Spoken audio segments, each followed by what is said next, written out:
Welcome back to another episode of Get Paid for Your Pad. I am Kaye Putnam. Again, Eric and I are taking over the podcast from Jasper Rivers, our typical host, co-founder of Freewyld and Freewyld Foundry. And today we wanted to talk about a story that recently happened to us in Freewyld and its dramatic outcome. So I'll leave it vague. Eric, I realized in our last episode, we didn't actually kind of like reintroduce you.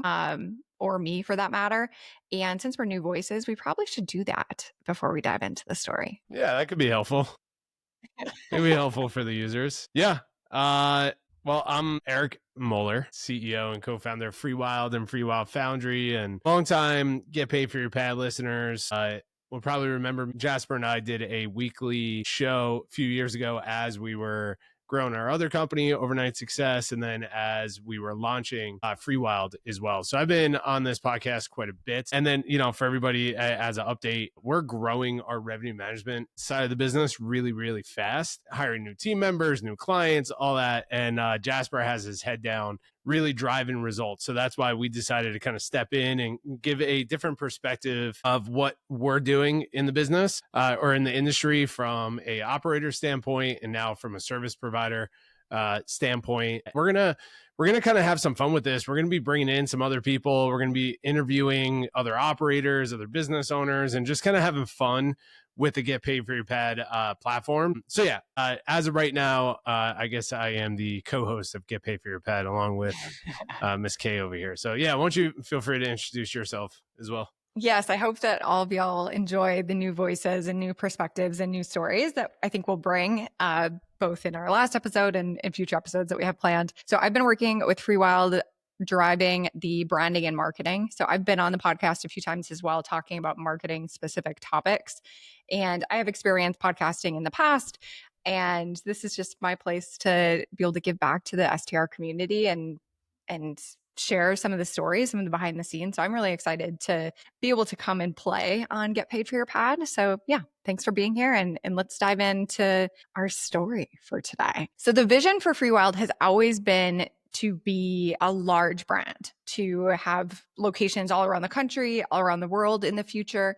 And we are currently in that, to borrow a term from somebody else, kind of like that messy middle where we know what the vision is and we're taking steps towards it. And one of those steps came in the form of an incredible opportunity in Big Bear, California. So do you want to set us up, Eric? Yeah. So, we've been looking for our second location now for over a year. We're very particular on what we're looking for. Right. And that's a debate that we have on our team all the time. It's, do we stay super focused to the brand and the ethos of what we're creating and really trying to find these properties that will fit the vision, or do we jump into this really good real estate opportunity that we can kind of make as a Freewyld, but it's a really good real estate thing?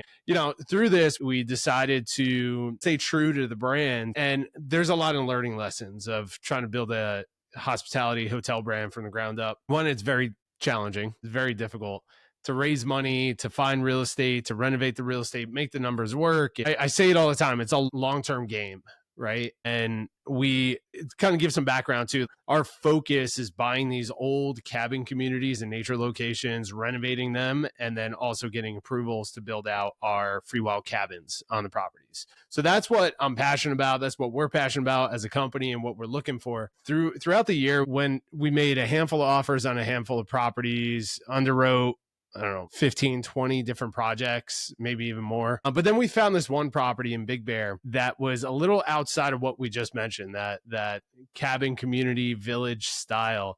I went up to Big Bear to look at some other cabin communities that were for sale, and they just were not Freewyld standard at all. And then on the last day, I was introduced to this 70s ski lodge that's right outside of the square that's been sitting empty for 3 years or 4 years. As I'm walking in, I'm like, okay, it's not exactly what we're looking for, but man, this is an awesome freaking property, and we can create something really cool that fits the Freewyld brand. Brought it back to the team. We decided that we're going to go for it. We made the offer. Surprisingly, the offer was accepted immediately. And then from there, we started shopping out to our prospective investors. Within 3-4 weeks, we were able to verbally secure 100% of the financing for the property. And it's kind of crazy because like our first project kind of worked out the same way, where it's just like this at the perfect time, the seller accepted the offer, introduced it to the investor accepted and gave us the money, and then we just had our property, and it was awesome.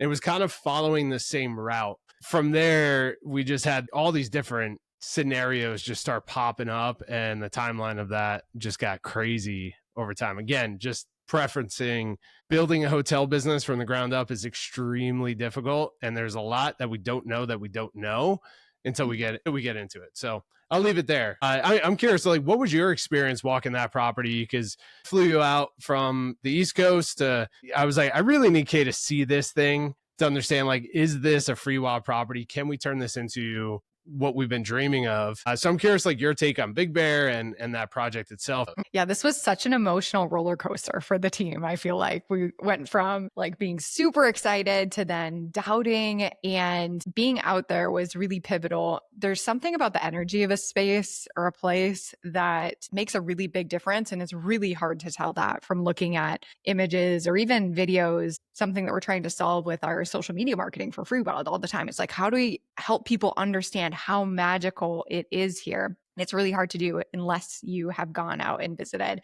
So that trip, we were filming a staycation at our Idlewild location. So that was part of the reason that I went out. And then we took the opportunity to drive up to Big Bear. Big Bear and the drive there is so magical from Idlewild. You're just like passing these massive cliffs and mountains. It was still early or like winter time, so we still had snow-capped mountains. And then as soon as we arrived in Big Bear, it struck me how different the energy was there. So it was amazing. We got to drive past like the ski hills and walk the downtown square area and pop into some of the shops. And it's much busier than Idlewild. So Idlewild, we have this like magical little hole in the wall hidden gem that just has its own personality. And Big Bear to me felt more, what's the word? I mean, it's just more popular. So there's more people. It's busier. More it's commercialized.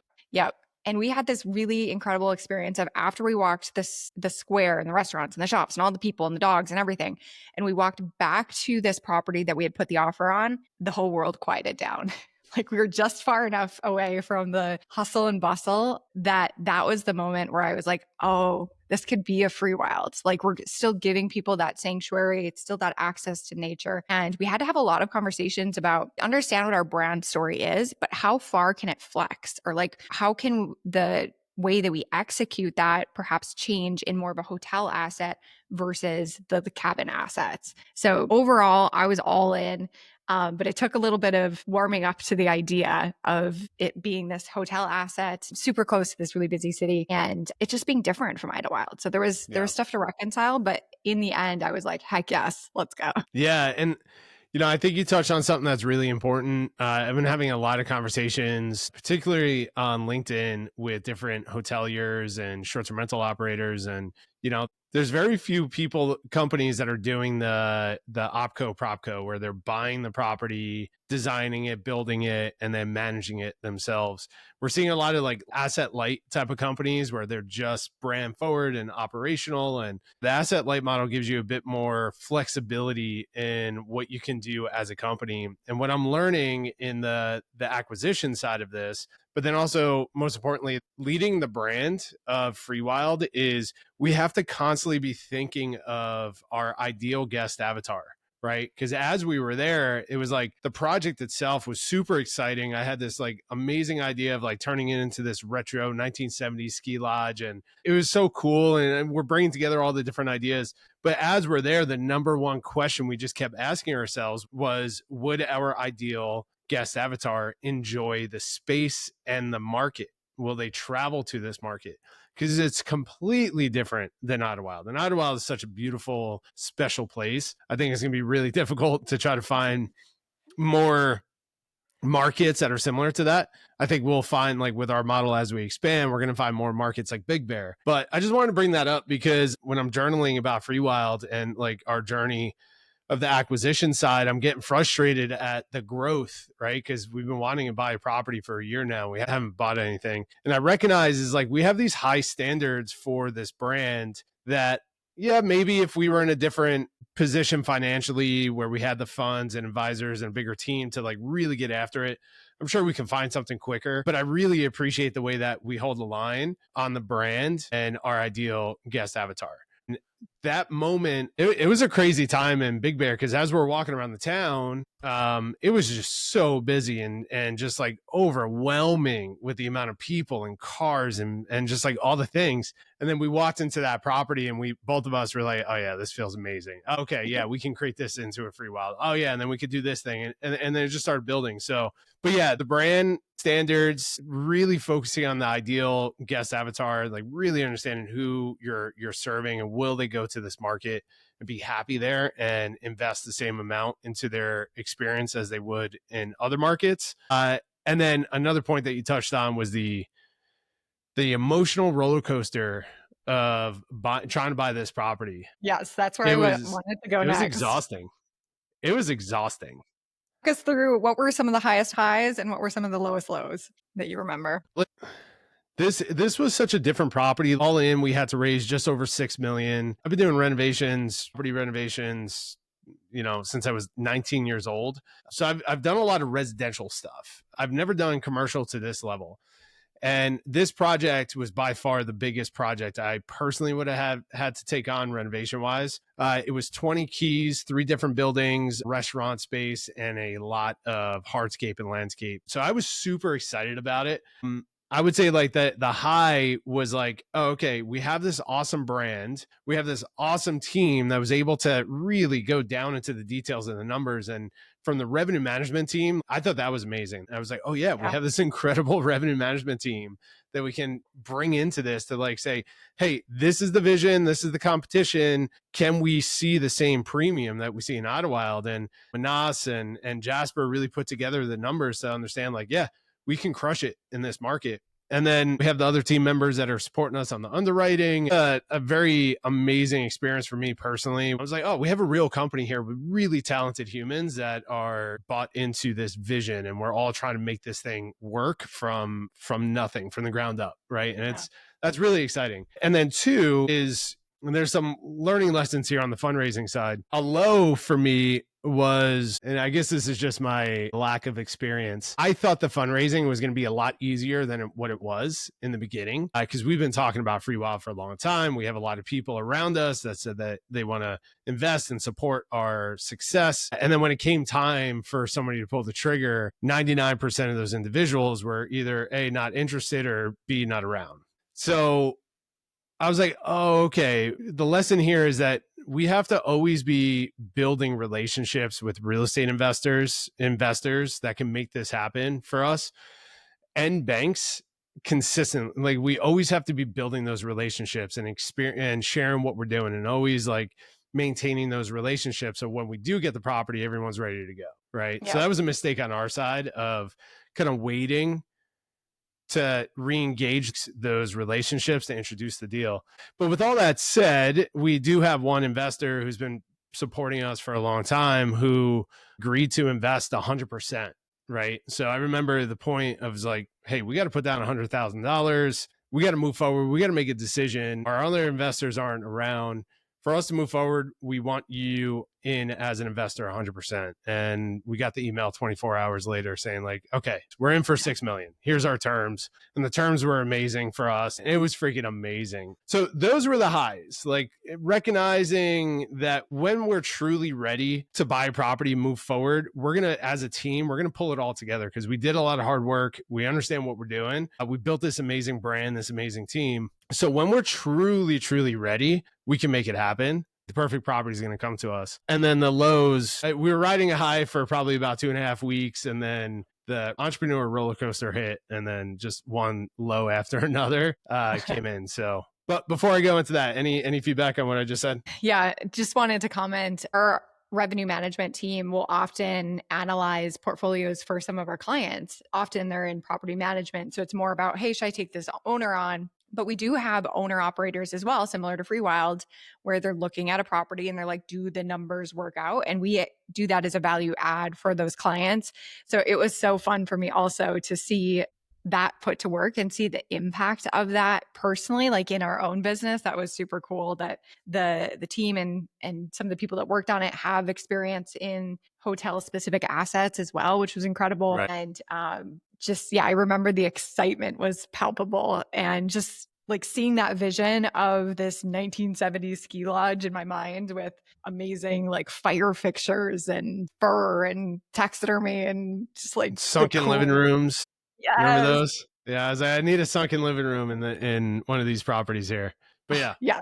yeah, Yes. we had a lot of That fun. was amazing. So take us to the lows. What happened to the deal? You know what's funny is like when we received the email from the family office saying that they're in 100% to back us, I had this rush of emotions of, oh my God, we made it happen. This is insane. This is supposed to happen. This is the natural next step to this company. This is amazing. Then taking the step back and recognizing what I just committed to personally as a CEO, I'm like, wow, not only are we scaling this incredible revenue management service and team that's just doing extremely well, but requires a lot of focus, but I also just committed to leading this redevelopment and a launch of a property and just took $6 million from a family office. I'm like, we got to make this work. Like, I just started feeling the pressure. And then I'm sure everyone deals with this at some level, but for me, I get into this spiral of like almost self-doubt at times of like, did I make the wrong decision? Did we really crunch the numbers? Are we overanalyzing what we can do in this market? Did we underanalyze the renovation? And, you know, are these terms the right terms? Is Big Bear the right market? So for about 4 days, I just could not sleep. It was crazy. Yeah. I was just in bed, just spiraling through this. Until I was telling Jasper this, he's like, dude, you look terrible, man. He's like, what's going on? I'm like, dude, I haven't slept in days. This actually is really powerful. Jasper, he said to me, he's like, listen, I'm really excited about this property. We have the money. This is amazing. But if it's going to impact your health in a negative way, it's not worth it. So let's just back out of it. And the moment that he said that, I was like, oh, yeah, we get to do whatever the hell we want to do. If this thing is going to make me sick, then we don't need to pursue this. And it's okay. Everyone's fine with it. Right. And then I started recognizing, I'm like, all right, what's actually happening here? And I just think for me, it's a natural thought process of like, did we as a team show up correctly? Did I show up correctly? And just going through the process. And then, you know, I just finally made the decision of like, all right, we're moving forward. We're going to make this happen. We made it happen before. This is awesome. Everything's in alignment. So that was like a big spiral for me. I don't know if I shared that with you. No. This is the first that I heard of it, and I feel ashamed that I didn't notice. You're sleep deprivated. Well, I hit it very well with lots of coffee and saunas and cold plunges. Our brain's natural defense mechanism, right? It's like whenever we're stepping beyond our comfort zone into the unknown, our brain whole job is to make sure that we stay alive. So it's just like cycling through all of the risks, all of the what ifs, and it can be a lot to deal with any big decision. And this one was massive. So thank you for sharing that. Yeah. You know, it was going to be life-changing. And I shared that with Samantha, my wife. I'm like, hey, I'm going to have to live on site as we renovate this property until I can like really get control of this. And for like the next 2 years, it's going to be pretty intense. Maybe 3 years of like a year and a half of renovations and then a year and a half of stabilizing this thing. We're going to need to like be fully committed to this. So I had to get her buy-in on it. And like once everyone around me was like, hey, we're all in, let's just make this thing happen. Everything was great. I was like, all right, we're all in.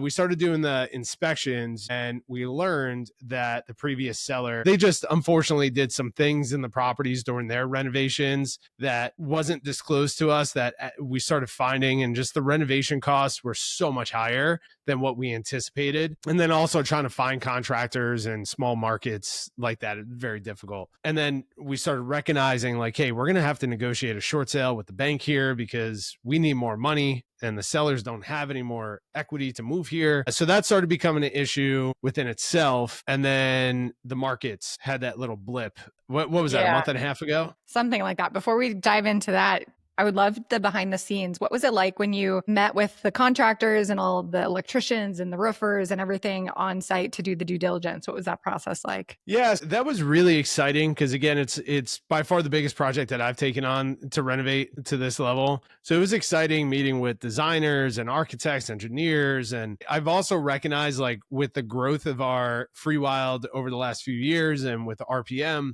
all the hiring that we've been doing and the team building and really understanding the human side of it and recognizing truly talented people. I recognize like I developed that skill set through this process over the last couple of years. So as I was meeting some of the contractors, like immediately I'm like, oh, you're not our guy. You're our guy. You're not our guy. So like the first batch of contractors were like, I would never buy this thing. You got to tear it down. You're a dummy if you buy this. And just like all the things, oh, you got to rip all this out. And then I'm like, all right, let me take a step back here. Who do we truly need? And I started really seeking out the best of the best. So there's a couple of large hotel developments that are happening in Big Bear right now. So I started reaching out, like, who are the designers there? Who are the engineers? Who are the contractors there? And, you know, these firms are some of the best firms in the country, and especially in that area. So they charge top dollar. And I'm like, well, if we want to charge top dollar to our customer and develop this amazing product, we got to work with the best people, right? So I started reaching out to them. And they're like, no, it's not as bad as what you think. You don't have to rip out all the electric. No, you don't have to rip out all this, but this is a major issue here. And like, you should look at the engineering here. So that felt really good. A lot of people, they feel like their goal is to save money. And I'm not saying that we're in the business to spend money, but that shouldn't be the goal, is to get the cheapest labor and the cheapest material with the cheapest outcome, with the idea that you can charge a lot of money and perform well in the market. We didn't do that on the first Freewyld property, and it worked out well. Right. Yeah. It's one of the reasons why it's been so successful, I think. Huge lesson, and really smart to look at those other developments of not only peer brands, but brands that are a few steps above us. That was super smart. But yes, I think it was about 6 weeks ago, the markets got very uncertain, very shaky. And then what happened? Yeah, we had some like real strict timelines, and everything was solid with our investors. And then I woke up, read the news that the market crashed or was crashing, right? Like the fear was like, we're going into recession and all this. And we get an email from our investors. These guys are amazing. They supported us on the first deal. They're supporting us on the development.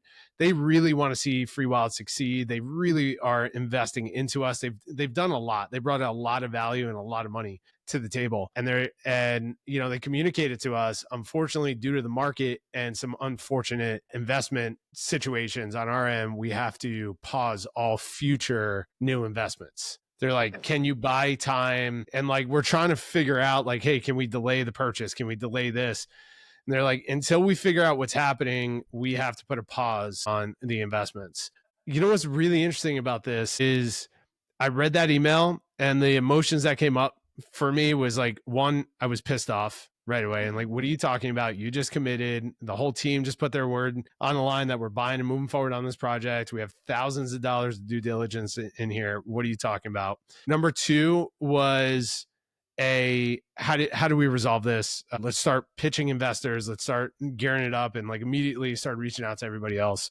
And then number three was this like sigh of relief of, maybe this wasn't the right property. Maybe this wasn't the right time. Maybe it wasn't the right market, right? Like maybe those fears that were keeping me up at night were actually a sign that we shouldn't be pursuing this. And we were kind of forcing it to fit the mold for Freewyld. So I don't know what's true, right? I don't know if that's just my brain kind of compensating for what's happening here. But when I look back at it, I'm like, hey, the plan has always been to buy cabin communities and develop Freewyld villages and like create something that's experiential based. And yeah, this was an awesome hotel, but we were talking about creating like a sub brand within Freewyld, right? For this hotel. The emotion there was, and like the thought process was like, okay, maybe this wasn't the perfect time, place, and property for us to move forward on. So I was upset for about 24 hours. And then after that, I was like, hey, if we could pull it together,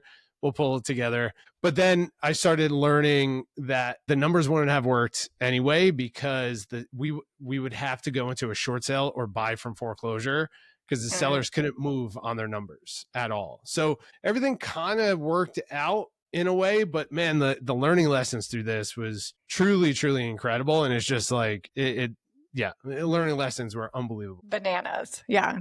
Roller coaster is the accurate term because we all felt it. It is so interesting that our brain does that. It's like we're able to talk ourselves into and out of things, but I think that's just a core strength of entrepreneurs. If I'm going to do it, I'm going to be all in. I'm going to make it work. Let's go. But if it's not going to work out, there's always something else. Like there's always something better, this or something better. And I think it falling apart on both of those ends, on the renovation budget and then fortunately with the investment at this time, it was okay. Like it was something that we will navigate through, and we learned so much through this process, even just the beginning stages of it. What are the overarching lessons or like next steps? Where are you at in the acquisition journey? What do you want to do next? What are you focusing on? Let me start with lessons. Lessons first are, you have to figure out your cash flow in your business to pursue large goals, right? We're all at the age of like, we have families and mortgages and like responsibilities and lifestyles that we want to maintain and like all these things. And there's a difference from when I was 20 years old and 25 years old of like pursuing these large goals with no investment and no cash flow. And it's just like kind of putting all the chips in on this one goal. And if it works out, we hit it big. And if it doesn't, it's like, let's just keep the momentum going and blah, blah, blah. What I've learned through this process is like, building a hotel business from the ground up is very difficult. It requires a lot of money. It requires experience. It requires a vision. It requires perfect timing, all of that. From what I'm learning, and again, this is the first time I'm building a hotel business from the ground up. So we're white belts in this pursuit right now. Is we have to get our cash flow dialed in.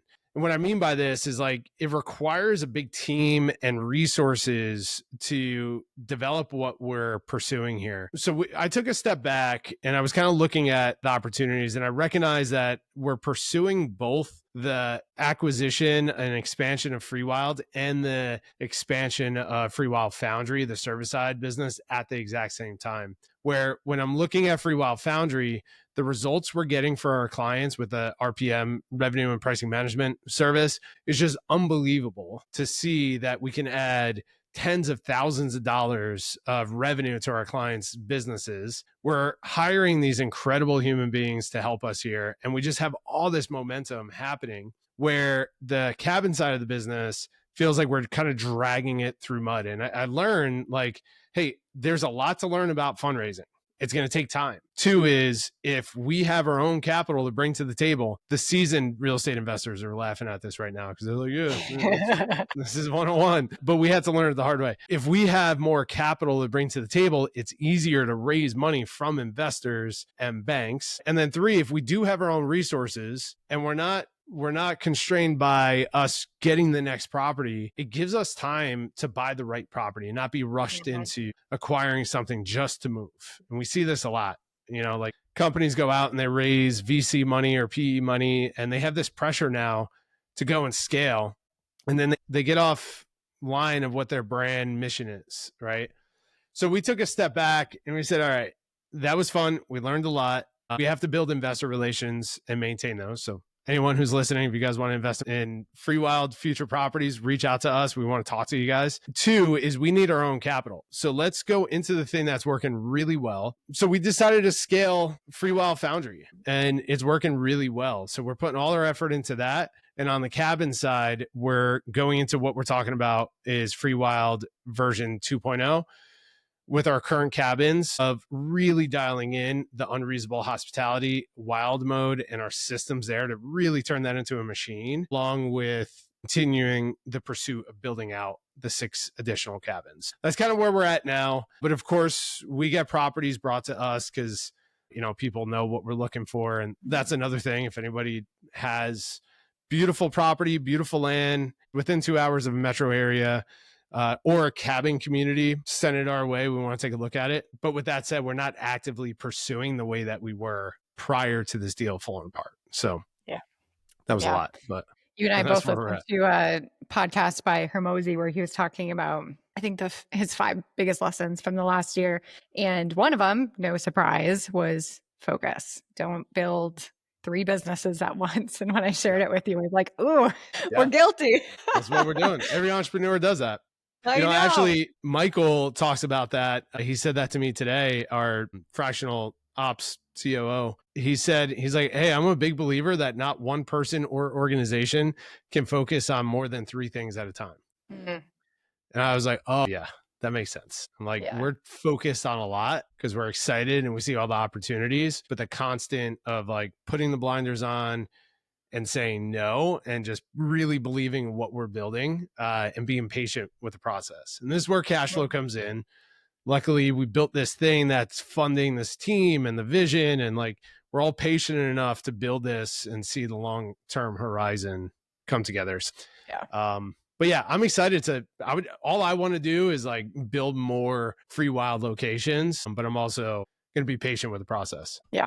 Like you've said, this is a generational business. We're not building something for 3 years of quick hockey stick growth.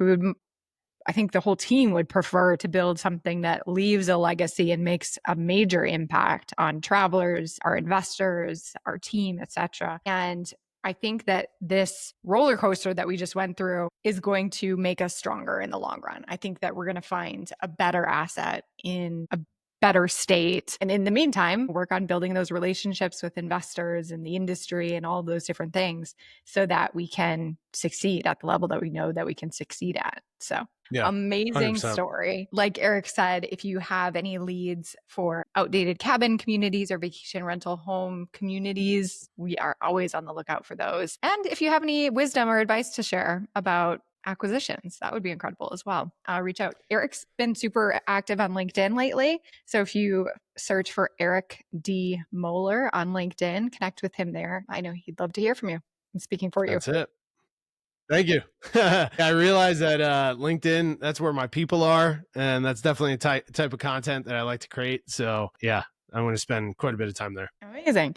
Thanks so much for sharing the story, Eric. I hope that everybody listening got a lot out of it from both the lessons and just commiserating with the vulnerable share of how everything went down. And yeah, we'll be back on a future episode. That's it. Thanks, Kaye.